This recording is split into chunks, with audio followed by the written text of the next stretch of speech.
اب بتائیے حضور علیہ السلام نے مٹی کے اندر کی چھپی ہوئی چیز کا مشاہدہ فرما لیا کہ نہیں فرما لیا؟ تو اگر آج قبر کے اوپر گلاب کا پھول ڈال دیا جائے تو اعتراض نہیں کرنا چاہیے. کیوں؟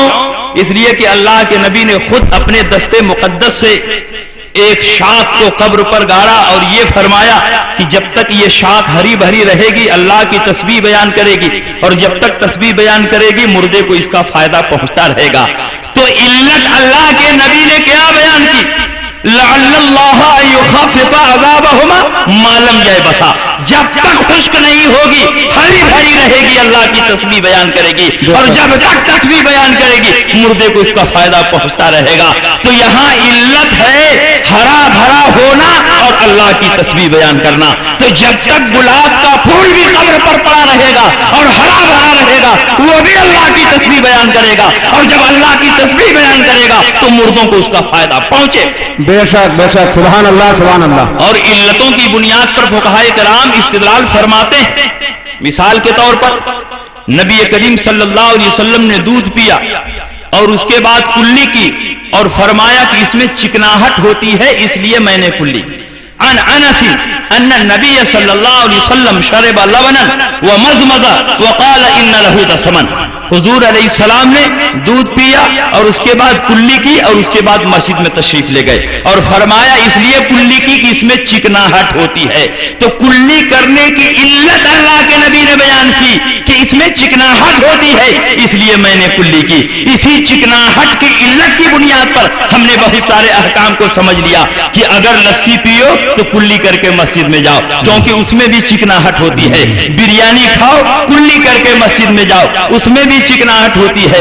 اگر زردہ اور پلاؤ کھاؤ تو کلی کر کے مسجد میں جاؤ اس میں بھی چکناہٹ ہوتی ہے. اور اللہ کے نبی سید عالم صلی اللہ علیہ وسلم نے جب علت بیان کی کہ اس میں چکناہٹ ہوتی ہے تو جن جن چیزوں میں چکناہٹ ہوتی ہے اس کے کھانے کے بعد کلی کرنا چاہیے وہ بھی اسی حدیث سے ثابت ہو رہا ہے. پکوڑی کھاؤ تو کلی کرو پھر مسجد میں جاؤ.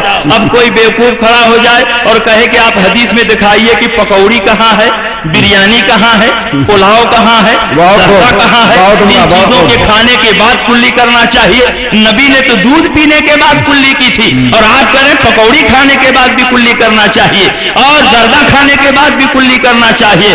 تو میں کہوں گا کہ اس کو سیدھے رانچی کے پاگل خانے میں بھرتی کر دیا جائے. جس علت کی بنیاد پر اللہ کے نبی نے وہاں کلی کی وہی علت تو یہاں بھی ہے. پکوڑی میں بھی چکناہٹ ہوتی ہے اس لیے جس علت کی بنیاد پر وہاں حکم لگایا گیا اسی علت کی بنیاد پر یہاں بھی حکم لگایا جائے گا. بالکل اسی طرح اللہ کے نبی نے شاخ گاڑنے کے بعد تخفیف عذاب کی جو علت بیان کی اس شاخ کا ہرا بھرا ہونا اور اللہ کی تسبیح بیان کرنا تو وہ علت تو گلاب کے پھول میں بھی پائی جا رہی ہے. جب تک گلاب کا پھول ہرا بھرا رہے گا اللہ کی تسبیح بیان کرے گا اور جب تک تسبیح بیان کرے گا مردوں کو اس کا فائدہ پہنچتا رہے گا. اب یہ کہنا کہ خاص گلاب کے پھول کی کوئی حدیث پیش کیجیے تو یہ اس کی جہالت ہوگی، یہ اس کی حماقت ہوگی. بے شک سبحان اللہ سبحان اللہ. نعرہ تکبیر، نعرہ رسالت، مسلک اعلی حضرت اصلاح ملت کانفرنس. بتائیے نبی کریم صلی اللہ علیہ وسلم کو غیب کا علم ہے کہ نہیں؟ اس حدیث سے ظاہر ہوا کہ نہیں؟ آئیے میں بخاری کی حدیث آپ کے سامنے پیش کروں. یہ بات پر بخاری کی حدیث کا مطالبہ کرتے ہیں. میلاد جائز ہے تو بخاری میں دکھائیے، سلام جائز ہے تو بخاری میں دکھائیے، قیام جائز ہے تو بخاری میں دکھائیے، فاتحہ جائز ہے تو بخاری میں دکھائیے. ایک ایک چیز کو یہ بخاری سے طلب کرتے ہیں. میں کہتا ہوں ہر بات کو کیوں بخاری سے آپ طلب کرتے ہیں؟ ہر بات کا ثبوت کیا بخاری میں مل جائے گا؟ کیا ہم نے امام بخاری کا کلمہ پڑھا ہے؟ ہم رسول پاک کا کلمہ پڑھتے ہیں. جہاں جہاں رسول پاک کی صحیح حدیثیں ملیں گی ہم اس پر عمل کریں گے. بخاری شریف کو ہم عزت کی نظر سے دیکھتے ہیں. امام بخاری کو اپنا مقتدا، پیشوا اور امام مانتے ہیں. لیکن اس کا یہ مطلب نہیں کہ جو حدیث بخاری میں نہ ہو ساری کی ساری حدیثیں موضوع ہے اور غلط ہے. بخاری میں زیادہ صحیح حدیثیں ہیں اس لیے ہم بخاری شریف کو اصح الکتب بعد کتاب اللہ تسلیم کرتے ہیں. اس کا یہ مطلب نہیں کہ بخاری شریف کے سوا کسی حدیث کی کتاب میں صحیح حدیث نہیں ہے۔ آپ خود لکھتے ہو اپنی کتاب میں کہ امام بخاری کو 1,00,000 صحیح حدیثیں یاد تھیں، اور بخاری شریف میں کتنے ہزار صحیح حدیثیں ہیں؟ بخاری شریف میں کل 5,000 حدیثیں ہیں، اور اگر تعلیقات وغیرہ کو جوڑ دیا جائے تو کل 6-7 ہزار حدیثیں ہیں، اور مقررات کو بھی اس میں شامل کیا جائے تو 8,000 سے زیادہ حدیثیں بخاری میں نہیں ہیں۔ امام بخاری کے بارے میں تم خود لکھتے ہو کہ 1,00,000 صحیح حدیثیں ان کو یاد تھیں، تو بخاری میں تو 1,00,000 حدیثیں نہیں ہیں، 8,000 سے کم حدیثیں ہیں، باقی حدیثیں کہاں چلی گئی؟ اس کا مطلب یہ ہے کہ بخاری میں بھی صحیح حدیث ہے، مسلم میں بھی صحیح حدیث ہے، ترمذی میں بھی صحیح حدیث ہے، ابو داؤد میں بھی صحیح حدیث ہے، ابن ماجہ میں بھی صحیح حدیث ہے، اور جہاں جہاں رسول پاک کی صحیح حدیث ملے گی ہم اس پر عمل کریں گے، صرف بخاری کی حدیث کا مطالبہ کرنا یہ تمہاری جہالت اور حماقت۔ بے شک، سبحان اللہ سبحان اللہ سبحان اللہ، بہت عمدہ، بہت بخاری کی حدیث دیکھیے، ان ابی بکرۃ انه انتهى الى النبي صلی اللہ علیہ وسلم ووراكع فركع قبل ان يصل الى الصف۔ حضرت ابو بکرہ رضی اللہ تعالیٰ عنہ صحابی رسول مسجد نبوی شریف میں نماز پڑھنے کے لیے گئے، دیکھا کہ حضور علیہ السلام رکوع میں جا چکے، مسجد کے دروازے ہی پر چپل اتارا اور وہیں نیت باندھا اور وہیں رکوع میں چلے گئے، اور رکوع میں چلتے چلتے صف میں جا کر مل گئے۔ اللہ کے نبی نے جب سلام پھیرا تو اللہ کے نبی نے فرمایا اے ابو بکرہ کھڑے ہو جاؤ۔ ابو بکرہ کھڑے ہوئے، اللہ کے نبی نے فرمایا کہ کیوں اس طرح تم نے نماز شروع کی؟ کیا تم کو نہیں معلوم کہ سنت طریقہ یہ ہے کہ صف میں پہنچنے کے بعد نماز شروع کیا جائے؟ مسجد کے دروازے ہی پر کیوں تم نے نماز شروع کر دی اور رکوع میں چلتے چلتے کیوں صف میں پہنچ گئے؟ حضرت ابو بکرہ نے یہ نہیں کہا یا رسول اللہ آپ کو پیٹھ پیچھے کا علم نہیں، کیسے آپ نے دیکھ لیا کہ میں نے اس طرح نماز شروع کی ہے؟ اس لیے کہ وہ صحابی تھے، ان کا عقیدہ تھا کہ حضور علیہ السلام جیسے آگے دیکھتے ہیں ویسے ہی پیچھے بھی دیکھتے ہیں، ویسے ہی دائیں بھی دیکھتے ہیں، ویسے ہی بائیں بھی دیکھتے ہیں، آسمانوں کے اندر بھی دیکھتے ہیں، زمین کی تہوں میں چھپی ہوئی چیزوں کو دیکھتے ہیں، کائنات عالم کا ایک ایک ذرہ نبی کے نگاہوں کے سامنے ہے۔ اللہ کے نبی سید عالم صلی اللہ علیہ وسلم نے فرمایا، بخاری کے الفاظ ہیں انکم ترون قبلتی ہا ہونا، تم سمجھتے ہو کہ میرا چہرہ قبلے کی طرف ہوتا ہے اور آنے والا پیچھے سے آ رہا ہے تو میں نہیں دیکھوں گا؟ واللہ انی لا اراکم ولا ظہری کما اراکم امامی، میں تم کو پیٹھ کے پیچھے ایسے ہی دیکھتا ہوں جیسے آگے دیکھتا ہوں۔ اللہ کے نبی کو یہ بھی معلوم تھا کہ 1200 سال کے بعد ایک جماعت پیدا ہوگی جو کہے گی نبی کو پیٹھ پیچھے کا علم نہیں، اس لیے اللہ کے نبی نے اپنے زمانے ہی میں ان کے باطل عقائد و نظریات کی تابوت میں آخری کیل ٹھونک دی۔ تم سمجھتے ہو کہ مجھ کو پیٹھ کے پیچھے کا علم نہیں؟ واللہ انی لا اراکم ولا ظہری کما اراکم امامی، میں تم کو پیٹھ کے پیچھے ایسے ہی دیکھتا ہوں جیسے آگے دیکھتا ہوں۔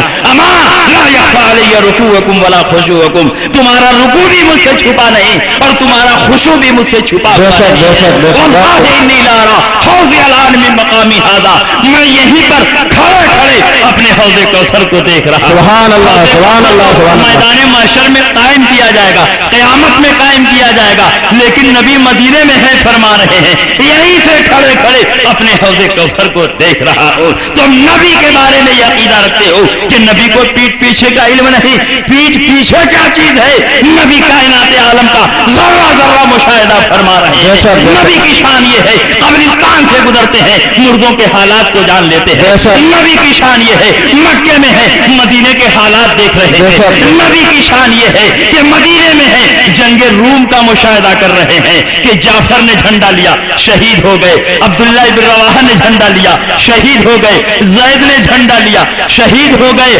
الان اخذها سیف من سیوف اللہ خالد ابن الولید، اب جھنڈے کو اللہ کی تلواروں میں سے ایک تلوار خالد ابن ولید نے لیا ہے، حتی فتح اللہ علیہم، یہاں تک کہ اللہ نے ان کو فتح عطا۔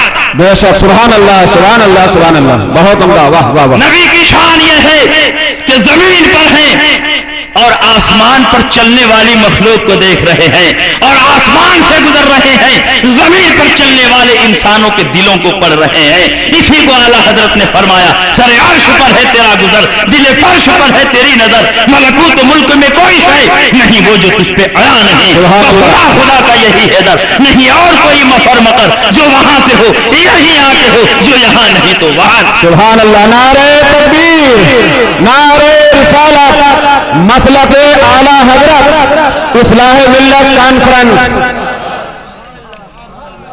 اس سلسلے میں قرآن کی آیتیں اور حدیثیں بہت ہیں، لیکن ان لوگوں نے نبی کریم صلی اللہ علیہ وسلم کے علم و غیب کا انکار کیا، اور صرف انکار ہی نہیں کیا بلکہ نبی کریم صلی اللہ علیہ وسلم کے علم کو حقیر اور رذیل چیزوں سے تشبیہ دی۔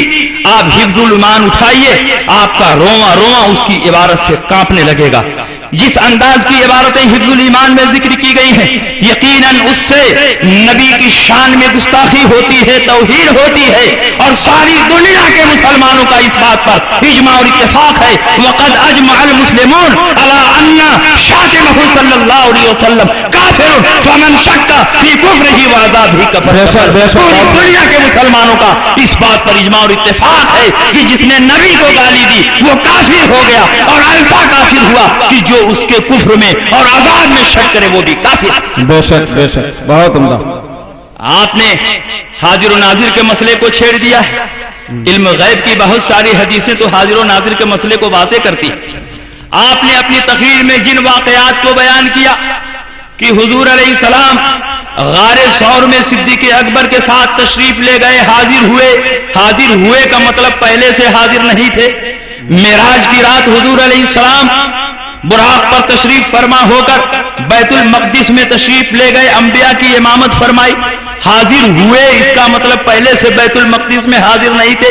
جبریل امین حضور علیہ السلام کو لے کر معراج کے لیے تشریف لے گئے، اس کا مطلب پہلے سے حضور علیہ السلام معراج میں حاضر و ناظر نہیں تھے۔ ان واقعات سے ہمارے مدعا اور ہمارے مسلک پر کوئی فرق نہیں پڑتا۔ میں تو کہتا ہوں کہ سب سے پہلے آپ کو ہماری جماعت کا حاضر و ناظر کے مسئلے میں عقیدہ جاننا چاہیے، موقف جاننا چاہیے۔ جب تک جماعت کا صحیح موقف معلوم نہ ہو اس پر اعتراض کرنا یہ جہالت و حماقت ہے۔ کل ہم نے کہا کہ حضور علیہ السلام جسد عنصری اور جسم حقیقی کے ساتھ ہر جگہ حاضر و ناظر، یہ کل ہم نے دعویٰ کیا ہے کہ اس جسم حقیقی اور جسد عنصری کے ساتھ حضور علیہ السلام ہر جگہ حاضر و ناظر ہے۔ حاضر و ناظر کا تین معنی ہوتا ہے، ایک جگہ رہ کر پورے عالم کا مشاہدہ کرنا، دوسرا معنی ہے کہ ایک لمحے میں پوری دنیا کی سیر کر لینا، تیسرا معنی ہے کہ ایک ہی وقت میں متعدد جگہوں پر حاضر ہو جانا۔ ہم حضور علیہ السلام کو حاضر و ناظر مانتے ہیں علم اور مشاہدے کے اعتبار سے۔ اللہ کے نبی علم اور مشاہدے اور تصرف کے اعتبار سے ہر جگہ حاضر ہیں، ہر جگہ ناظر ہیں۔ اسی کو اللہ کے نبی نے خود فرمایا، ان اللہ رفع لی الدنیا فانا انظر الیہا والی ما هو قائل فیہا الی یوم القیامہ کانما انظر الی کفی ہذہ۔ اللہ نے اس دنیا کو بلند فرما دیا، اور جو کچھ دنیا میں ہو چکا ہے اور جو کچھ قیامت تک ہونے والا ہے اللہ نے اس کو میرے نگاہوں کے سامنے کر دیا ہے، اور میں ان تمام چیزوں کو ایسے دیکھتا ہوں جیسے اپنے ہاتھ کی اس ہتھیلی کو۔ سبحان اللہ، کائنات عالم کا ذرہ ذرہ نبی کے نگاہوں کے سامنے ہے، تو نبی اپنے علم اور مشاہدے کے اعتبار سے کائنات عالم کے ذرے ذرے کا مشاہدہ کر رہے ہیں۔ اس معنی کے اعتبار سے حضور حاضر بھی ہے اور ناظر۔ بے شک بے شک، بہت خوب، سبحان اللہ سبحان اللہ۔ حضور علیہ السلام جسد عنصری کے ساتھ بھی کہیں آنا چاہیں بلکہ ایک ہی وقت میں متعدد جگہوں پر آنا چاہیں تو یہ آپ کے تصرف اور امکان سے باہر نہیں ہے۔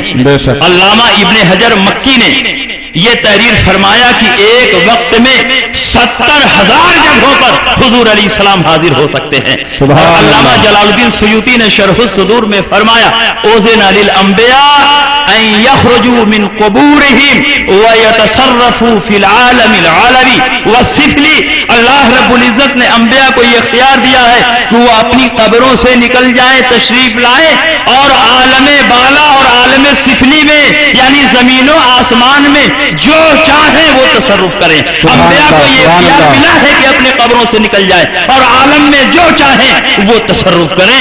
اللہ کے نبی محفل میلاد میں بھی تشریف لاتے ہیں، لیکن ہمارا یہ عقیدہ نہیں کہ ہر محفل میلاد میں اس جسم حقیقی اور جسد عنصری کے ساتھ تشریف لاتے ہیں. باتیں ہیں بارہا ہمارے مشائخ اور علماء اور بزرگان دین نے مشاہدہ کیا ہے. علامہ شتنوفی رحمت اللہ علیہ، علامہ نور الدین سمودی رحمت اللہ علیہ، علامہ جلال الدین سیوطی رحمت اللہ علیہ، شاہ ولی اللہ محدث دہلوی نے اپنی تصنیفات میں بہت سارے واقعات کو ذکر فرمایا ہے. اللہ کے نبی میلاد میں تشریف لاتے ہیں جن پر کرم فرمانا چاہتے ہیں، جس میں حقیقی جسد عنصری کے ساتھ تشریف لاتے ہیں. لیکن ہمارا یہ دعویٰ نہیں کہ ہر میلاد میں اللہ کے نبی تشریف لاتے ہیں، ہر محفل میں اللہ کے نبی اس جسم حقیقی کے ساتھ تشریف لاتے ہیں. ہاں تشریف لاتے ہیں، جن پر کرم فرماتے ہیں ان کے درمیان تشریف لاتے ہیں، لیکن نور کی جلوہ گھری کے اعتبار سے، روح کی جلوہ گھری کے اعتبار سے، علم اور مشاہدے کے اعتبار سے ہر محفل میں اللہ کے نبی حاضر بھی ہے اور اللہ کے نبی نازل بھی ہے. سبحان اللہ سبحان اللہ. نعرہ تکبیر، نعرہ رسالت، نعرہ رسالت، اصلاح ملت کانفرنس. تو آپ نے جو واقعہ بیان کیا جو حضور علیہ السلام حضرت صدیق اکبر کے ساتھ غار ثور میں ہجرت کی رات حاضر ہوئے سے ظاہر ہو رہا ہے کہ پہلے سے حاضر نہیں تھے.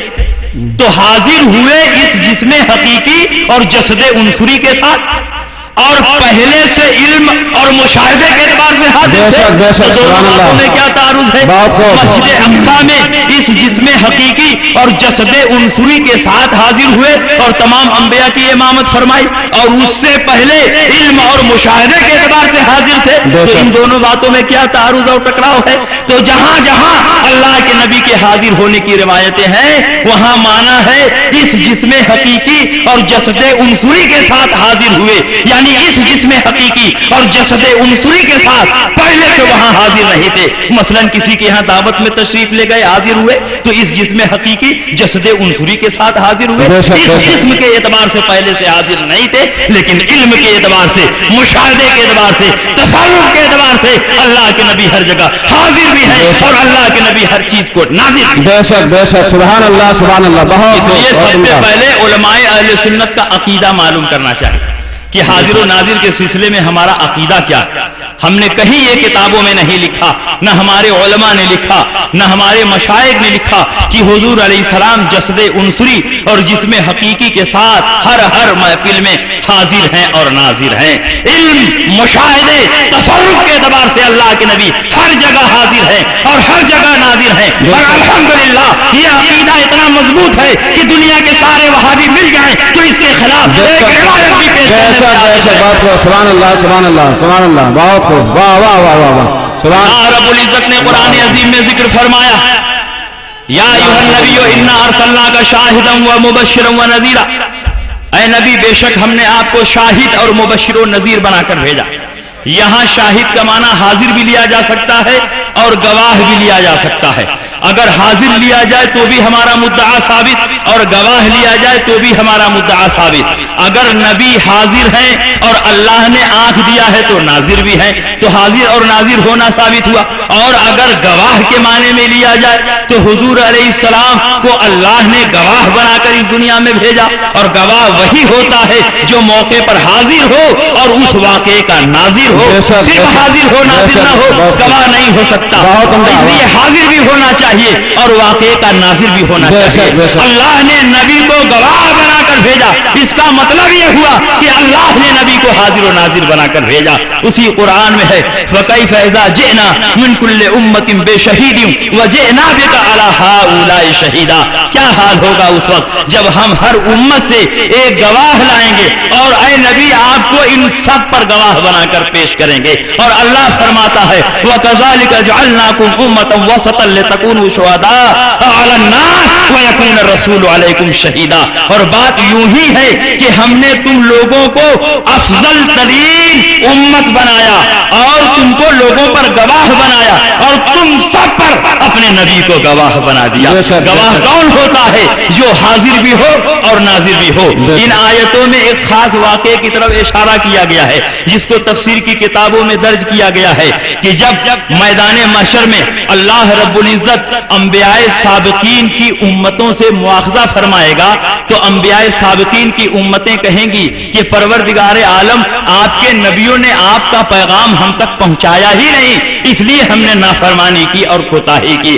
انبیاء کرام فرمائیں گے کہ پروردگار عالم یہ جھوٹ بول رہے ہیں، ہم نے اللہ کا پیغام پہنچا دیا، اللہ کے حکم کو ان کے پاس پہنچا دیا، مگر انہوں نے ہماری بات نہیں مانی اور ہماری نافرمانی کی. پروردگار عالم فرمائے گا کیا تمہارے پاس کوئی گواہ بھی ہے؟ تو انبیاء سابقین امت محمدیہ کو گواہی میں پیش کریں گے. امت محمدیہ گواہی دے گی کہ انبیاء کرام بالکل صحیح فرما رہے ہیں، انہوں نے تبلیغ کی، تیرے احکام کو بندوں تک پہنچا دیا، مگر انہوں نے ان کی بات نہیں مانے گی. امت محمدیہ سے کہا جائے گا کہ تم کیسے گواہی دے رہے ہو، ان کے زمانے میں تم لوگ تو موجود نہیں تھے. تو امت محمدیہ کہے گی پروردگار ہم سے ہمارے نبی نے بیان فرمایا، ان کے بیان کی بنیاد پر ہم گواہی دے رہے ہیں. پھر نبی کو حاضر کیا جائے گا اور اللہ کے نبی دو گواہی دیں گے، ایک یہ کہ انبیاء سابقین جو فرما رہے ہیں وہ بالکل صحیح ہے، میں اس کی گواہی دیتا ہوں، اور میری امت نے جو بیان کیا وہ بھی بالکل صحیح ہے اور میں اس کی گواہی. سبحان اللہ، سبحان اللہ. نبی کی امت سے یہ سوال کیا جائے گا کہ تم تو وہاں حاضر نہیں تھے، کیسے گواہی دے رہے ہو؟ لیکن نبی جب گواہی دیں گے تو پروردگار عالم ذرا نہیں فرمائے گا کہ تم تو اس وقت حاضر نہیں تھے، تم کیسے گواہی دے رہے ہو. نبی کی گواہی قبول کر لی جائے گی اور انبیاء کی ڈگری ہو جائے گی اور ان کی نافرمان امت سے سبحان اللہ. یہاں نبی کی گواہی کو تسلیم کی کر لیا جانا اس بات کی دلیل ہے کہ نبی اس زمانے میں بھی حاضر تھے اور ناظر تھے، اس لیے نبی کی گواہی قبول کی جائے. سبحان اللہ، سبحان اللہ، سبحان اللہ. واہ واہ. سنیے، حاضر و ناظر کا مسئلہ تو ایسا کوئی مسئلہ نہیں ہے کہ اعلیٰ حضرت فاضل بریلوی نے اپنی طرف سے اس کو کہہ دیا، بلکہ آپ کے اور ہمارے مسلم الثبوت پیشوا اور بزرگ حضرت شیخ عبدالحق محدث دہلوی نے اپنی کتاب میں صاف صاف لکھا ہے کہ حضور علیہ السلام امت کے اعمال پر حاضر اور ناظر. سنیے، شیخ عبدالحق محدث دہلوی رضی اللہ تعالیٰ عنہ اپنے رسالہ سلوک و اقرب السلوک بالتوجہ الی سید الرسل میں فرماتے ہیں با چندی اختلاف و کثرت مذاہب کی در علماء امت اس یک کسرہ دری مسئلہ خلاف نصف کہ آن حضرت صلی اللہ علیہ وسلم بحقیقت حیات بے شائبہ مجاز و توہم تعویل دائم و باقی ان بر اعمال امت حاضر و ناظر. واہ، سبحان اللہ، سبحان اللہ. اس عبارت کا ترجمہ ہوا کہ علماء امت کے درمیان کثیر اختلاف اور مذاہب پائے جانے کے باوجود کسی کا اس مسئلے میں کوئی اختلاف نہیں کہ حضور علیہ السلام حیات حقیقی کے ساتھ جس میں مجاز کا کوئی شائبہ نہیں اور تعویل کا کوئی وہم نہیں، حضور علیہ السلام قائم و دائم ہیں، باقی ہیں، بر اعمال امت حاضر و ناظر اور اپنے امت کے اعمال پر حاضر و ناظر. سبحان اللہ، سبحان اللہ، حاضر و سبحان ناظر اللہ. کا عقیدہ رکھنا یہ کفر ہے، شرک ہے. تو ہمت ہے تو شاہ عبدالحق محدث دہلوی پر کفر اور شرک کا فتویٰ لگا دو. شاہ عبدالحق محدث کیا بات ہے، واہ واہ واہ واہ. حضور علیہ السلام اپنے امت کے اعمال پر حاضر و ناظر ہیں، اور جب حضور علیہ السلام کو امت کے اعمال پر وہاں گواہی پیش کرنی ہے تو جب تک حضور مشاہدہ نہیں فرمائیں گے، حضور امت کے اعمال کو دیکھیں گے نہیں، امت کے پاس حاضر نہیں ہوں گے، تو کیسے اللہ کے نبی قیامت میں امت کے اعمال پر گواہی دیں گے؟ گواہی دینے کا اختیار دینا اس بات کی دلیل ہے کہ اللہ نے نبی کو حاضر و ناظر بنایا تاکہ امت کے اعمال پر نبی گواہی دے سکے. بے شک، بے شک، بہت خوب. سبحان اللہ، سبحان اللہ. اور سنیے، ایک حدیث میں ہے جب گھر میں جاؤ اور کوئی نہ ہو تو رسول اللہ صلی اللہ علیہ وسلم کو سلام کہو. وَإِذَا دَخَلْتُمْ فِي الْبَيْتِ وَلَمْ يَكُنْ فِي الْبَيْتِ أَحَدٌ فَقُلْ السَّلَامُ عَلَيْكَ أَيُّهَا النَّبِيُّ وَرَحْمَتُ اللَّهِ وَبَرَكَاتُهُ. جب کسی گھر میں جاؤ اور اس گھر میں کوئی نہ ہو تو یوں نبی کریم پر سلام پیش کرو، السلام علیکہ ایھا النبی ورحمۃ اللہ وبرکاتہ. اس کی شرح میں ملا علی قاری رحمت اللہ تعالی علیہ شرح شفا میں فرماتے ہیں لأن روح النبی صلی اللہ علیہ وسلم حاضرۃ فی بیوت جمیع اہل الاسلام، اس لیے کہ نبی کریم صلی اللہ علیہ وسلم کی روح تمام مسلمانوں کے گھروں میں حاضر. بے شک، سبحان اللہ سبحان اللہ سبحان اللہ. اس کی علت بیان کی جا رہی ہے کہ جب کوئی گھر خالی ہو، کوئی نہ ہو، تو کیوں حضور پر سلام کرنے کا حکم ہے؟ اس کی علت فرما رہے ہیں کہ چونکہ تمام مسلمانوں کے گھروں میں حضور علیہ السلام کی روح حاضر ہے، اس لیے حضور علیہ السلام پر سلام پیش کرنے کا حکم دیا گیا ہے. اب بتاؤ، تمام مسلمانوں کے گھروں میں حضور علیہ السلام حاضر ہیں، یعنی حضور کے روح کی جلوہ گری ہے، آپ کے نور کی جلوہ گری ہے، تو حضور علیہ السلام علم اور مشاہدے کے اعتبار سے ہر جگہ حاضر ہوئے کہ نہیں حاضر ہوئے؟ جب تمام مسلمانوں کے گھروں میں حاضر ہیں تو مسلمان تو دنیا کے کونے کونے میں موجود ہیں، تو گویا اللہ کے نبی بھی دنیا کے کونے کونے میں حاضر ہیں، اپنی روح کے اعتبار سے، اپنے نور کے اعتبار سے، اپنے علم اور مشاہدے کے اعتبار سے، اپنے تصرف کے اعتبار سے، اور اس اعتبار سے ہر جگہ اللہ کے نبی حاضر و ناظر ہیں. اس کے خلاف پر آج تک مد مقابل کوئی دلیل نہیں پیش کر سکتا. بے شک بے شک. اور سنیے، بہتر تو یہ ہوگا کہ انہی کے گھر کی کتاب سے حوالہ پیش کر دیا جائے. واہ. قرآن مجید میں ایک آیت ہے النبی اولا بالمؤمنین من انفسہم. اس آیت میں اولا کا لفظ آیا ہے. اولا کا ترجمہ کرتے ہوئے قاسم نانوتوی نے تحذیر الناس میں یہ لکھا ہے کہ یہاں اولا کا معنی اقرب ہے. یہاں اولا کا معنی کیا ہے؟ اقرب ہے. اس لحاظ سے اس آیت کا ترجمہ یہ ہوا کہ نبی صلی اللہ علیہ وسلم مومنوں کی جانوں سے بھی زیادہ مومنوں سے قریب ہیں. جب اللہ کے نبی ہر مسلمان کی جان سے زیادہ اس سے قریب ہے تو اللہ کے نبی پوری دنیا میں حاضر و ناظر ہوئے، کیونکہ پوری دنیا میں مسلمان موجود ہیں اور اللہ کے نبی ہر مسلمان کی جان سے زیادہ اس سے قریب ہے، تو اللہ کے نبی ہر جگہ حاضر بھی ہیں اور ہر جگہ ناظر. بے شک بے شک. سبحان اللہ سبحان اللہ. اللہ کے نبی کا حاضر و ناظر ہونا اپنے علم اور مشاہدے کے اعتبار سے، اپنے تصرف کے اعتبار سے ہے. ہماری کتابوں میں کہیں یہ دعویٰ نہیں کیا گیا ہے کہ حضور علیہ السلام اس جسم حقیقی اور جسد عنصری کے اعتبار سے ہر محفل میں حاضر ہیں اور ناظر ہیں. اس لیے جن واقعات کو پیش کر کے آپ نے اعتراض کیا ہے، حقیقت میں وہ اعتراض ہمارے اوپر پڑا ہی نہیں. اور آپ کا یہ کہنا کہ تم محفل میلاد میں زور زور سے نبی کریم پر صلاۃ و سلام پڑھتے ہو، جبکہ تمہارا عقیدہ ہے کہ حضور علیہ السلام محفل میلاد میں حاضر ہیں اور ناظر ہیں، تو جب حاضر و ناظر ہیں تو نبی کے سامنے چلانا یہ نبی کی توہین ہے. اس کا بھی جواب سمجھ میں آیا کہ ہم نے کہیں یہ دعویٰ نہیں کیا کہ ہر میلاد میں حضور علیہ السلام اس جسم حقیقی اور جسد عنصری کے ساتھ حاضر ہیں. حضور علیہ السلام اپنے نور کے اعتبار سے حاضر ہیں، اپنے روح کے اعتبار سے حاضر ہیں، علم اور مشاہدے کے اعتبار سے حاضر ہیں. اس لیے اگر محفل میلاد میں زور سے سلام پڑھا جائے تو یہ نبی کی بے ادبی نہیں ہے.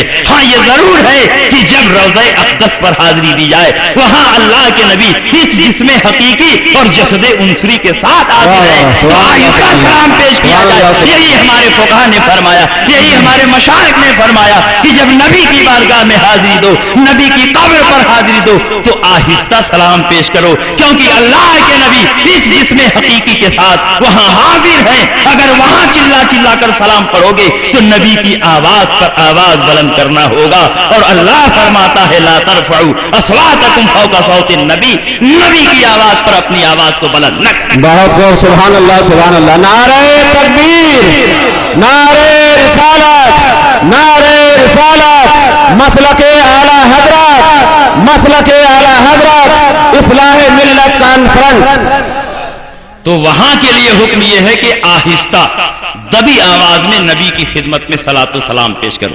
اور یہاں بلند آواز میں اگر صلاۃ و سلام ہم پڑھ دیں تو لا ترفعوا اصواتکم فوق صوت النبی کی خلاف ورزی نہیں ہوگی. مسجد نبوی میں حضرت عمر ابن خطاب جلوہ افروز تھے اور ایک آدمی کو بلانا ہوا تو حضرت عمر نے کنکر چلا کر اس کو مارا، اور جب وہ آدمی متوجہ ہوا تو ہاتھ کے اشارے سے اس کو اپنے قریب کیا. صحابہ نے کہا کہ امیر المومنین آپ آواز دے کر اور اس کا نام پکار کر بھی تو اس کو بلا سکتے تھے.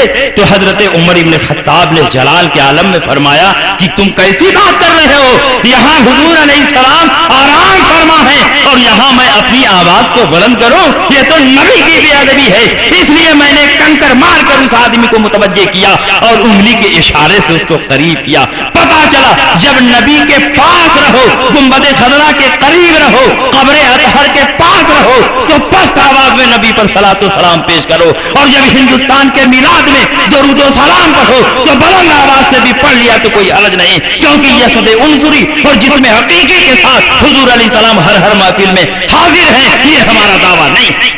بہت خوب, بہت عمدہ, سبحان اللہ سبحان اللہ, واہ واہ واہ. اور انہوں نے اعتراض کیا کہ غوث پاک کو یہ لوگ غوث الورا کہتے ہیں. معاذ اللہ, غوث الورا الفاظ کو سمجھنے کا شعور بھی نہیں. جشن غوث الورا یہ لوگ مناتے ہیں, کسی کو غوث الورا کہنا یہ جائز نہیں. انہوں نے غوث الورا کا یہ معنی سمجھ لیا کہ تمام مخلوقات کا جو مددگار, حضرت آدم سے لے کر قیامت تک جتنی مخلوق پیدا ہوگی سب کے یہ مددگار. معاذ اللہ, الورا پر جو الف لام ہے وہ استغراق کا نہیں ہے کہ ایک ایک فرد حضور علیہ السلام کی دستگیری میں داخل ہے. حضرت آدم سے لے کر قیامت تک جتنے انسان پیدا ہوں گے اور جتنے انسان پیدا ہو چکے اور ان میں بہت سے انبیاء اور مرسلین ہیں, صحابہ اور تابعین ہیں, سب کے سب حضور علیہ السلام کی دستگیری میں داخل ہیں. ایسا ہمارا عقیدہ نہیں. یہ مفہوم وہی سمجھے گا جو عرف اور محاورے سے ناواقف ہو. اگر اس جملے کا یہی مطلب ہے تو مولانا رشید احمد گنگوہی کی ہر کتاب پر لکھا رہتا ہے کہ عالم ربانی مطاع عالم مخدوم الکل. واہ واہ واہ واہ واہ, مطاع عالم مخدوم الکل. تو کیا مخدوم الکل کا یہ مطلب ہے کہ حضرت آدم سے لے کر قیامت تک جتنے انسان پیدا ہوں گے اور جو ہو چکے سب کے یہ مخلوق ہیں, سب کے یہ مخدوم ہیں, جس میں انبیاء بھی ہیں, مرسلین بھی ہیں, صحابہ اور تابعین کاملین ہیں, کیا سب کے یہ مخدوم ہیں؟ نہیں, ہم تو نہیں اس کا یہ معنی سمجھتے, کیونکہ القاب و آداب کو عرف اور محاورے کے اعتبار سے سمجھا جاتا ہے. آپ نے ان کو مخدوم الکل کہا تو کس معنی میں مخدوم کہا؟ کیا قیامت تک جتنے انسان پیدا ہوں گے اور حضرت آدم علیہ السلام سے لے کر قیامت تک جتنے انسان آئیں گے سب کے یہ مخدوم ہیں؟ اگر یہ معنی ہے تو یقیناً یہ معنی کفر ہے, کیونکہ اس میں انبیاء اور مرسلین بھی ان کے مخدوم یہ نہیں ہو سکتے. آپ نے ان کو مطاع عالم کہا. عالم کس کو کہتے ہیں؟ ما سوا اللہ کو عالم کہا جاتا ہے. مطاع کا معنی جس کی اطاعت کی جائے. تو کیا پورا عالم ان کی اطاعت و فرما برداری کر رہا ہے؟ اور عالم ما سوا اللہ کو کہتے ہیں. تو اس کا مطلب یہ ہوا کہ حضرت آدم سے لے کر قیامت تک جتنے انسان آ چکے اور آئیں گے سب کے سب ان کی اطاعت کر رہے ہیں اور یہ سب کے مقتدا اور پیشوا ہیں. اگر ایسا ہے تو یقیناً یہ کفر ہے. لیکن عرف اور محاورے کے اعتبار سے ہر لقب کو سمجھا جاتا ہے. ہم تو اس کا یہ مطلب نہیں سمجھتے. پھر غوث الورا کا معنی کیسے آپ نے یہ سمجھ لیا کہ حضرت آدم سے لے کر قیامت تک جتنے انسان پیدا ہوئے سب کے یہ غوث ہو گئے؟ اس معنی میں غوث پاک رضی اللہ عنہ کو غوث نہیں کہتے.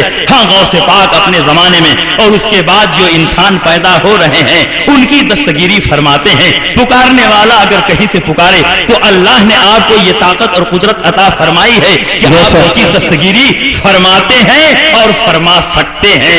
عام انسانوں کے لیے اگر حضور غوث پاک رضی اللہ تعالیٰ عنہ دستگیر ہے تو اس میں انبیاء, مرسلین, صحابہ اور تابعین کو خواہ مخواہ گھسیڑ دینا اور اس معنی کو کفری بتا دینا یہ تمہاری جہالت و شقاوت ہے. اگر انبیاء اور مرسلین کو داخل کریں گے تو مخدوم الکل میں بھی ہم انبیاء اور مرسلین کو داخل کر دیں گے, مطاع عالم میں بھی ہم انبیاء اور مرسلین کو داخل کریں گے. تو جو تمہارا وہاں جواب ہوگا اس سے بہتر جواب ہمارا یہاں ہوگا. سبحان اللہ سبحان اللہ سبحان, کیا بات ہے, واہ واہ واہ. ہاں, یہ ضرور ہے کہ حضور علیہ السلام کے صدقے میں غوث پاک رضی اللہ عنہ کو یہ طاقت اور قدرت ملی ہے کہ غوث پاک ہزاروں ہزار انسانوں کی دستگیری فرماتے ہیں، مشکل کشائی اور حاجت روائی فرماتے ہیں. اور یہ تو خود علامہ نور الدین نے بہجت الاسرار میں سیدنا ابو القاسم بزاز قدس سرہ سے روایت کرتے ہوئے فرمایا کہ حضرت ابو القاسم بزاز فرماتے ہیں قال سمعت السید الشیخ عبد القادر الجیلانی رضی اللہ تعالی عنہ یقول غیر مرۃ عصر اخی حسین الحلاج فلم یکن فی زمانہ من یاخذ بیدہ ولو کنت فی زمانہ لاخذت بیدہ وانا لكل من عصر به مرکوبہ من اصحابی ومریدی ومحبی الى یوم القیامت آخذ بیدہ. یعنی میں نے اپنے مولا حضرت سید شیخ عبد القادر جیلانی رضی اللہ تعالیٰ عنہ کو بار بار یہ فرماتے ہوئے سنا کہ میرے بھائی حسین حلاج کا پاؤں پھسلا، ان کے وقت میں کوئی ایسا نہ تھا جو ان کی دستگیری کرتا، اس وقت اگر میں ہوتا تو ان کی دستگیری فرماتا. اور سن لو میرے اصحاب، میرے مریدوں اور مجھ سے محبت رکھنے والوں میں قیامت تک جس سے بھی لغزش ہوگی میں اس کی دستگیری فرماؤں گا. جب شیخ عبد القادر جیلانی رضی اللہ تعالیٰ عنہ خود فرما رہے ہیں کہ میں اپنے مریدوں اور اپنے اصحاب اور اپنے معتقدین جو پیدا ہو چکے، جو قیامت تک پیدا ہوں گے، میں ان کی دستگیری فرماؤں گا. تو بتائیے ان کے مریدین، ان کے معتقدین، ان کے متوسلین جن کی ہزاروں ہزار لاکھوں لاکھ کی تعداد ہے، یہ ورا اور مخلوق ہیں کہ نہیں ہیں؟ جب یہ ورا اور مخلوق ہیں اور غوث پاک ان کی دستگیری فرما رہے ہیں تو غوث کہتے کس کو ہیں؟ جو دستگیری فرمانے والا، فریاد رسی کرنے والا ہو. تو جب یہ مخلوق ہیں اور غوث پاک ان کی دستگیری فرمانے والے ہیں تو اس لحاظ سے حضور غوث پاک رضی اللہ تعالیٰ عنہ کو غوث الورا کہنا بلا شبہ جائز اور درست ہے. اور اس ورا کے مفہوم میں انبیاء اور مرسلین، صحابہ اور تابعین کو خامخواہ داخل کرنا یہ ان کی حماقت و جہالت. سبحان اللہ، سبحان اللہ. نعرہ تکبیر، نعرہ رسالت، جشن غوث الورا، اصلاح ملت کانفرنس. سرکار غوث پاک نے فرمایا من استغاث بی فی قربت کشفت عنہ، جو کسی مصیبت میں مجھ سے فریاد کرے گا میں اس کی مصیبت کو دور کروں گا. جب سرکار غوث پاک خود فرما رہے ہیں کہ جو مصیبتوں میں مجھ سے فریاد کرے گا میں اس کی مصیبت کو دور کروں گا، تو مصیبت کو دور کرنے والا غوث کہلاتا ہے، مصیبت کو دور کرنے والا دستگیر کہلاتا ہے. اس لحاظ سے شیخ عبد القادر جیلانی رضی اللہ تعالیٰ عنہ کو غوث کہنا بھی جائز ہے اور غوث الورا کہنا بھی جائز ہے. اور سنو، اگر غوث پاک رضی اللہ تعالیٰ عنہ کو غوث کہنا ناجائز و حرام ہے اور شرک ہے تو سب سے پہلے فتویٰ شاہ ولی اللہ محدث دہلوی پہ لگاؤ، شیخ عبد الحق محدث دہلوی پہ لگاؤ، کیونکہ ان حضرات نے اپنی اپنی کتابوں میں جا بجا شیخ عبد القادر جیلانی رضی اللہ تعالیٰ عنہ کو غوث اعظم لکھا. بہت عمدہ حق ہے، واہ واہ واہ واہ، سبحان اللہ. اس لیے یہ سب لفظی بحثیں ہیں اور کھینچ تان کر اگر مفہوم کو غلط ثابت کیا جائے تو آپ کے یہاں بھی بہت سارے ایسے الفاظ مل جائیں گے کہ اس کو ہم مثال کے طور پر پیش کر سکتے ہیں اور آپ اس کا جواب دینے سے عاجز اور قاصر رہیں گے. اس لیے غوث الورا کا یہ مفہوم نہ نکالا جائے جو مفہوم آپ نے بیان کیا. یقیناً حضور غوث پاک رضی اللہ تعالیٰ عنہ اپنے چاہنے والوں کی دستگیری فرماتے ہیں اور یقیناً ان کے چاہنے والے بھی مخلوق ہیں، ورا ہیں، اور جب یہ ان کے غوث ہیں تو آپ کو غوث الورا کہنا صحیح ہے. خود اشرف علی تھانوی نے ملفوظات میں حضور غوث پاک کو غوث پاک لکھا ہے. اسماعیل دہلوی نے بھی اپنی کئی کتابوں میں سرکار شیخ عبد القادر جیلانی کو غوث اعظم کہا ہے. غوث کا معنی کیا ہوتا ہے؟ فریاد رسی کرنے والا، حاجت روائی کرنے والا. اگر غوث کہنے پر اعتراض ہے تو سب سے پہلے شاہ ولی اللہ پر فتویٰ لگانا چاہیے، شیخ عبد الحق محدث دہلوی پر فتویٰ لگانا چاہیے. اور شاہ عبد العزیز محدث دہلوی نے تفسیر عزیزی میں کئی جگہوں پر شیخ عبد القادر جیلانی کو غوث اعظم لکھا ہے. جب یہ غوث اعظم ہے، فریاد رس ہے، مشکل کشا ہے، تو آپ کو غوث اعظم کہنے میں کوئی حرج نہیں. سبحان اللہ، سبحان اللہ، واہ واہ واہ واہ، بہت عمدہ. ان کے بہت سارے اعتراض ہیں. یہ کہتے ہیں قبروں پر جانا بھی ناجائز و حرام، فاتحہ پڑھنا بھی ناجائز و حرام، میلاد کرنا بھی ناجائز و حرام. یہ میلاد کرنے پر بھی اعتراض کرتے ہیں. آج تک میلاد کی حقیقت سمجھ میں نہیں آئی. میلاد کس کو کہتے ہیں؟ نبی کی پیدائش بیان کرنا یہ میلاد ہے، نبی کی ولادت بیان کرنا یہ میلاد ہے۔ کیا سرکار نے اپنی پیدائش اور ولادت نہیں بیان کی ہے؟ اٹھاؤ مشکات شریف باب و فضائل سید المرسلین میں اللہ کے نبی سید عالم صلی اللہ علیہ وسلم ارشاد فرماتے ہیں، انا سید و ولد آدم، میں اولاد آدم کا سردار ہوں، انا اول من یقرع باب الجنہ، سب سے پہلے جنت کا پھاٹک میں کھٹکھٹاؤں گا، میرے لیے پھاٹک کھولا جائے گا اور پھر جس کو چاہوں گا جنت میں داخل کروں گا۔ اس کے نیچے یہ حدیث بھی ہے، ورویا امی التی رات ہینا وضعتنی وقد خرج لها نور اضاء لها منه قصور الشام، میں اپنی ماں کا وہ خواب ہوں کہ جب میں پیدا ہو رہا تھا میری ماں نے ایک خواب دیکھا، اس خواب میں روشنی دیکھی اور اس روشنی میں شام کے شاہی محلات کو دیکھا۔ نبی تو خود اپنی پیدائش بیان کر رہے ہیں، جب میں پیدا ہو رہا تھا، جب میری ولادت ہو رہی تھی، اور نبی سے سن کر صحابہ نے اس حدیث کو بیان کیا، تو گویا صحابہ نے بھی نبی کی ولادت بیان کی، اور صحابہ سے سن کر تابعین نے اس حدیث کو بیان کیا، تو تابعین نے بھی نبی کی ولادت بیان کی۔ نبی کی ولادت بیان کرنا یہی میلاد ہے، اور سرکار نے خود اپنا میلاد بیان کیا ہے، اس لیے میلاد بیان کرنا ناجائز و حرام اور شرک اور بدعت نہیں۔ بے شک بے شک، بہت عمدہ، واہ یہ واہ کہتے واہ۔ ہیں کہ یہ تو 1 منٹ کا میلاد ہوا اور آپ تو 5-5 گھنٹے کا میلاد کرتے ہیں۔ میں کہتا ہوں کہ یہ بھی جہالت ہے، جب کوئی چیز جائز ہو گئی تو 1 منٹ کرنا بھی جائز اور 5 گھنٹہ کرنا بھی جائز۔ یہ کون سی بات کہ قلیل مقدار میں کیا جائے تو جائز اور کثیر مقدار میں کیا جائے تو ناجائز؟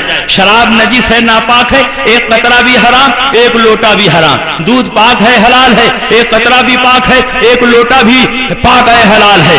میلاد 1 منٹ کیا جائے تو بھی جائے، 5 گھنٹہ کیا جائے تو بھی جائے۔ صحابہ کرام کی روحانیت کامل و مکمل تھی، ان کو لمبے ذکر کی ضرورت نہیں تھی، لمبے میلاد کی ضرورت نہیں تھی۔ ہمارا زمانہ بہت پاک کا زمانہ ہے، ہماری روحانیت بھوکی اور پیاسی ہے، اس لیے ہم لمبا ذکر کرتے ہیں، لمبا میلاد کرتے ہیں۔ بے شک بے شک، سبحان اللہ سبحان اللہ۔ اچھا یہ بتائیے کہ سرکار کی پیدائش اللہ کی عظیم نعمت ہے کہ نہیں؟ بے شک سرکار کی پیدائش کے صدقے ہی میں تو ہمیں سب کچھ ملا۔ بے شک بے شک۔ لولا محمد و امت لما خلقت الجنت ولا النار ولا الشمس ولا القمر ولا اللیل ولا النہار ولا ملکا مقربا ولا نبیا مرسلا، سب کچھ نبی کے صدقے میں ملا۔ تو نبی کی پیدائش عظیم نعمت، اور نعمت کو بیان کرنا، اس کا چرچا کرنا، یہ قرآن سے ثابت۔ اذکروا نعمت اللہ علیکم، اللہ کی نعمت جو تم پر اتری اس کا تذکرہ کرو۔ واما بنعمت ربک فحدث، رب کی نعمت کا خوب خوب ذکر کرو، چرچا کرو۔ قل بفضل اللہ وبرحمتہ فبذلک فلیفرحوا، اے نبی اعلان فرما دو کہ اللہ کے فضل اور اس کی رحمت پر خوشیاں مناؤ۔ نبی سے بڑھ کر اللہ کا کون سا فضل ہو سکتا ہے؟ نبی سے بڑھ کر اللہ کی کون سی نعمت ہو سکتی ہے؟ جب معمولی نعمتوں کا ذکر کرنا، معمولی نعمتوں کا چرچا کرنا قرآن سے ثابت ہے۔ جو نبی کی پیدائش تمام نعمتوں کی اصل اور جڑ ہے، اس لیے نبی کی پیدائش بیان کرنا بھی قرآن کی انہی آیتوں سے ثابت۔ سبحان اللہ سبحان اللہ سبحان اللہ، واہ واہ واہ واہ حضرت واہ۔ عیسیٰ کا دور نگاہوں کے سامنے رکھیے۔ حضرت عیسیٰ کے حواریوں نے کہا کہ آپ اللہ کی بارگاہ میں دعا کر دیں کہ اللہ آسمان سے خوان نعمت نازل فرما دے، تاکہ جو لوگ مسلمان نہیں ہوئے ہیں مسلمان ہو جائیں، اور جو مسلمان ہو چکے ہیں ان کا ایمان مضبوط ہو جائے۔ حضرت عیسیٰ نے اللہ کی بارگاہ میں دعا کی، ربنا انزل علینا مائدۃ من السماء تکون لنا عیدا لاولنا وآخرنا وآیۃ منک وارزقنا وانت خیر الرازقین، اے اللہ تو آسمان سے ہمارے لیے خوان نعمت نازل فرما دے، جو تمام اولین و آخرین کے لیے عید کا دن بن جائے اور علامت بن جائے۔ اللہ کے نبی سید عالم صلی اللہ علیہ وسلم حضرت عیسیٰ علیہ السلام جب خدا کی بارگاہ میں دعا کرتے ہیں تو اللہ رب العزت نبیوں کی ہر دعا کو قبول فرماتا ہے، یہ دعا بھی قبول ہوتی ہے، اور اللہ رب العزت آسمان سے خوان نعمت نازل فرما دیتا ہے۔ اور جس دن یہ دسترخوان اترا حضرت عیسیٰ علیہ السلام نے اس کو عید کا دن قرار دیا، عید لاولنا وآخرنا، تمام اولین و آخرین کے لیے عید کا دن ہو جائے۔ جس دن خوان نعمت اترے وہ عید کا دن ہو جائے، تو جس دن جان نعمت پیدا ہو کیا وہ عید کا دن نہیں؟ جب خوان نعمت کا اترنا یہ عید کا سبب ہے، تو جان نعمت کا اترنا بھی عید کا سبب ہے۔ اس لیے جس دن سرکار پیدا ہوئے ہم اس دن عید میلاد النبی منائیں۔ سبحان اللہ، نعرہ تکبیر، نعرہ رسالت، جشن عید میلاد النبی، اصلاح ملت کانفرنس۔ یہ کہتے ہیں کہ ٹھیک ہے صاحب، نفس میلاد اور ولادت کو بیان کرنا تو سمجھ میں آتا ہے، آپ لوگ کھڑے ہو کر صلاۃ و سلام کیوں پڑھتے ہیں؟ کھڑے ہو کر صلاۃ و سلام پڑھنا کہاں سے ثابت؟ میں کہتا ہوں تم ہی دکھا دو کھڑے ہو کر صلاۃ و سلام پڑھنا کہاں حرام اور ناجائز لکھا ہے۔ کسی چیز کے جائز ہونے کے لیے دلیل کی ضرورت نہیں ہے، ناجائز و حرام ہونے کے لیے دلیل کی ضرورت ہے۔ اس سلسلے میں آپ کو ایک ضابطہ اور قانون میں سمجھا دوں کہ جو چیزیں حلال تھی اللہ نے بیان فرما دیا، جو چیزیں حرام تھی اللہ نے بیان فرما دیا، اور جس چیز کو اللہ نے بیان نہیں فرمایا وہ چیز اپنی اصل کے اعتبار سے جائز ہے، درست ہے۔ الحلال ما احل اللہ، الحرام ما حرم اللہ، وما سکت عنہ فقد عفا عنہ۔ جو حلال تھا اللہ نے بیان کیا، جو حرام تھا اللہ نے بیان کیا، اور جس چیز سے خاموشی اختیار کی گئی، کچھ نہیں بیان کیا گیا کہ یہ حلال ہے کہ حرام ہے، وہ چیز اپنی اصل کے اعتبار سے جائز اور درست ہے۔ آپ اس کو اور سمجھیے، جو چیزیں حرام ہوتی ہیں اللہ رب العزت اس کو بیان فرما دیتا ہے۔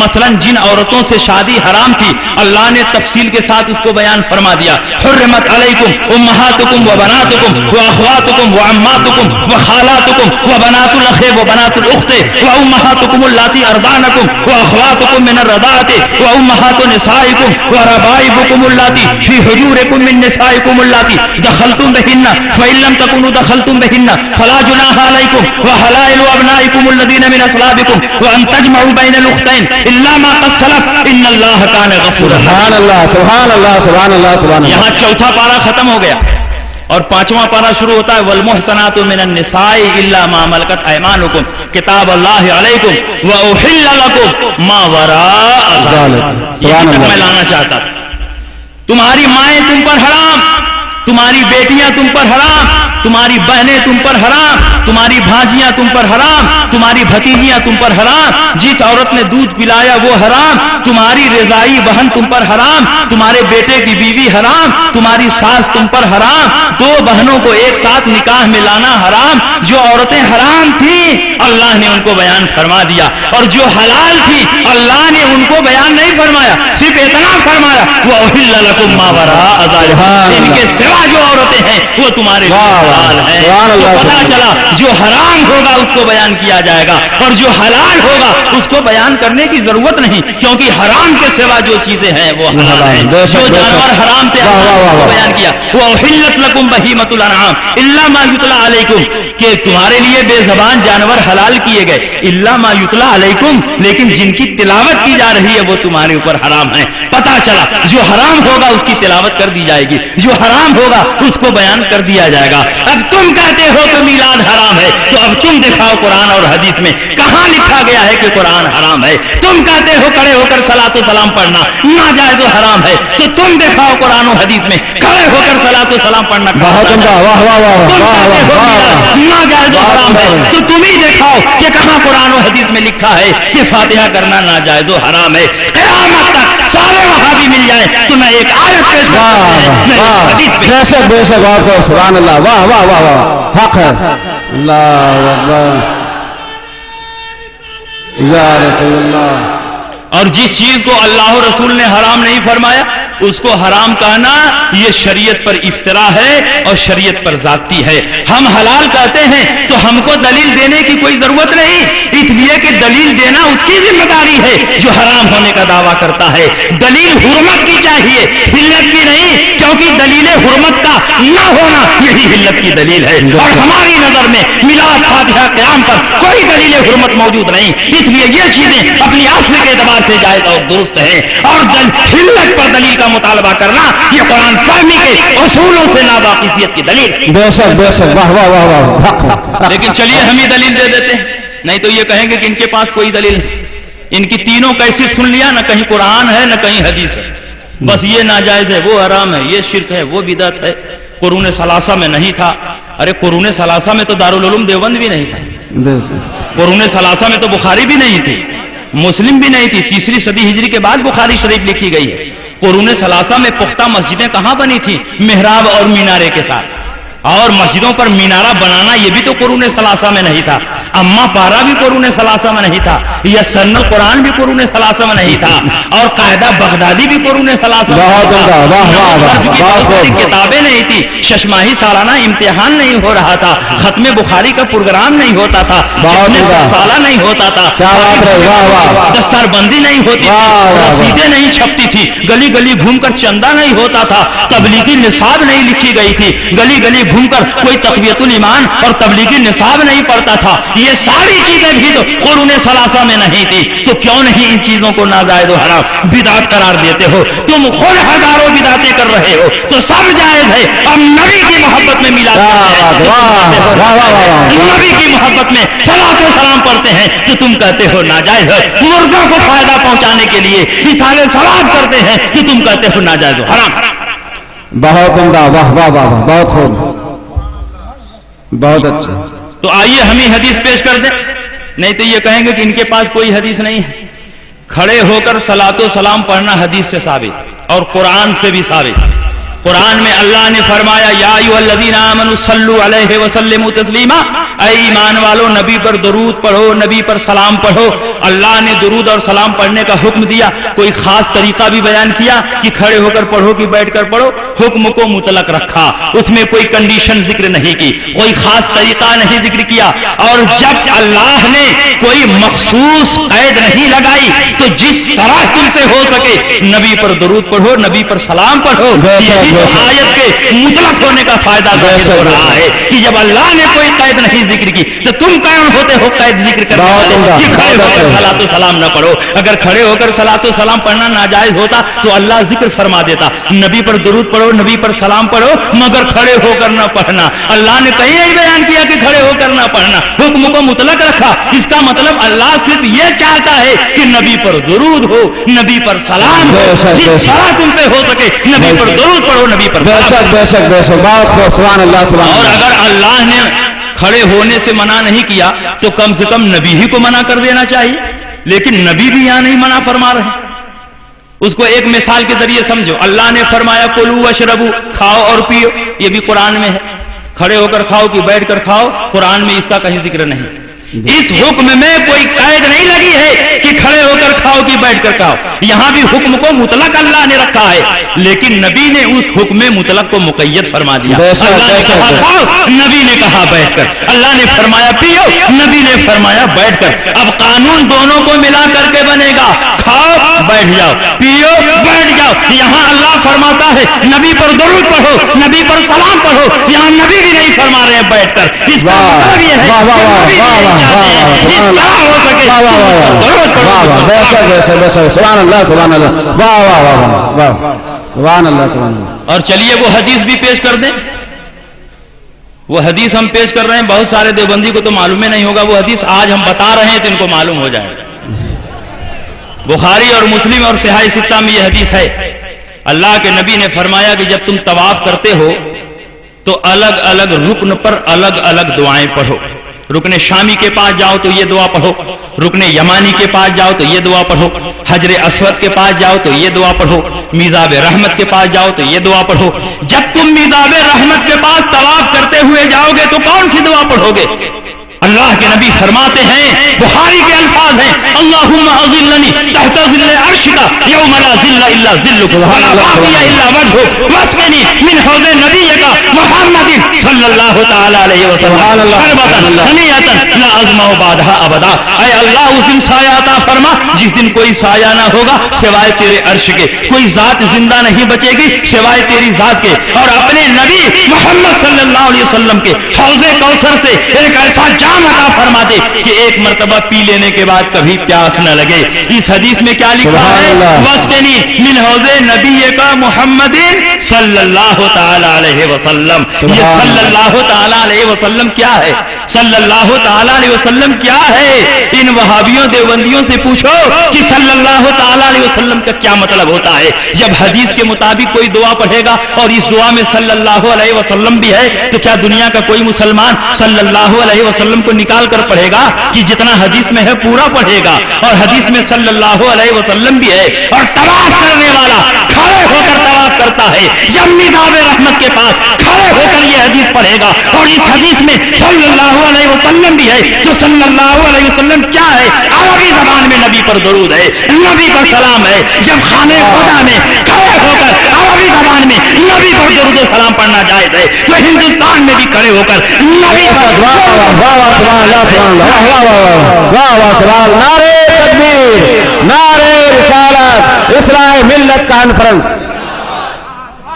سبحان اللہ سبحان یہ اللہ۔ ایک اور حدیث بیان کر دیں تاکہ ان کی معلومات میں اضافہ ہو جائے۔ جب صحابہ کرام طواف کرتے تھے تو طواف کے دوران ایک دوسرے سے مسئلہ بھی پوچھتے تھے آپس میں، اور مسئلہ پوچھنا ناجائز و حرام نہیں ہے۔ ایک صحابی دوسرے صحابی سے کہتا بتاؤ حضور صلی اللہ علیہ وسلم نے اس مسئلے کے بارے میں کیا فرمایا تھا؟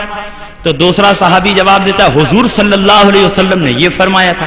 طواف کر رہے ہیں اور بار بار زبان پر صلی اللہ علیہ وسلم صلی اللہ علیہ وسلم، طواف کر رہے ہیں، کھڑے ہو کر طواف کر رہے ہیں اور زبان پر صلی اللہ علیہ وسلم آ رہا ہے۔ یہ صلی اللہ علیہ وسلم کیا ہے؟ عربی زبان میں نبی پر درود ہے، نبی پر سلام ہے۔ جب خانہ کعبہ میں کھڑے ہو کر نبی پر عربی زبان میں درود و سلام پڑھنا جائز ہے، تو جلال پور میں کھڑے ہو کر مصطفیٰ بے شک بے شک بے شک، سبحان اللہ سبحان اللہ، واہ واہ واہ واہ واہ، بہت خوب، سبحان اللہ سبحان اللہ۔ اور ایسا نہیں ہے کہ یہ مسئلہ اعلی حضرت نے پیدا کیا، صدیوں سے نبی کریم صلی اللہ علیہ وسلم کی بارگاہ میں کھڑے ہو کر صلاۃ و سلام پڑھا جا رہا ہے۔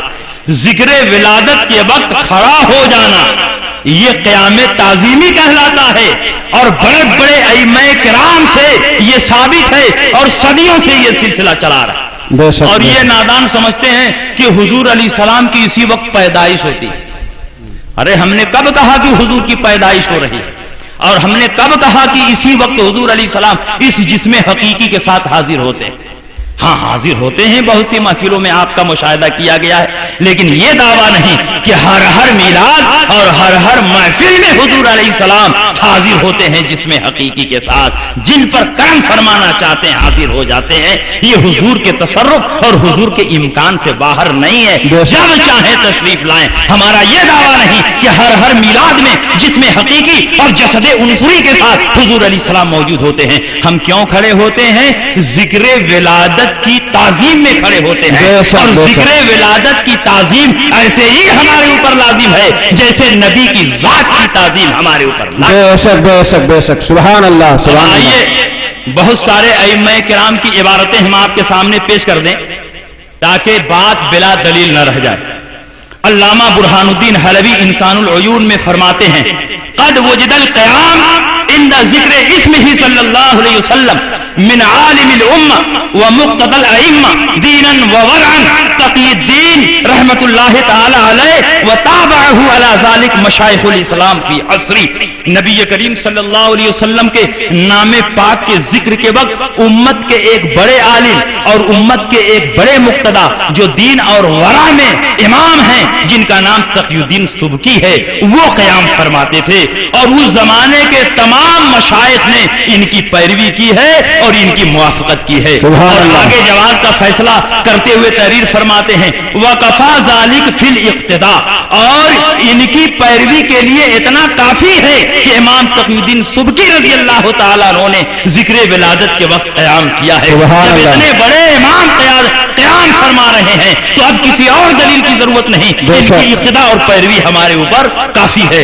اور اس کے آگے فرماتے ہیں علامہ برزنجی عقد الجواہر میں قد احسن القیام عند ذکر ولادتہ شریفہ ائمۃ روایتاً و درایتاً۔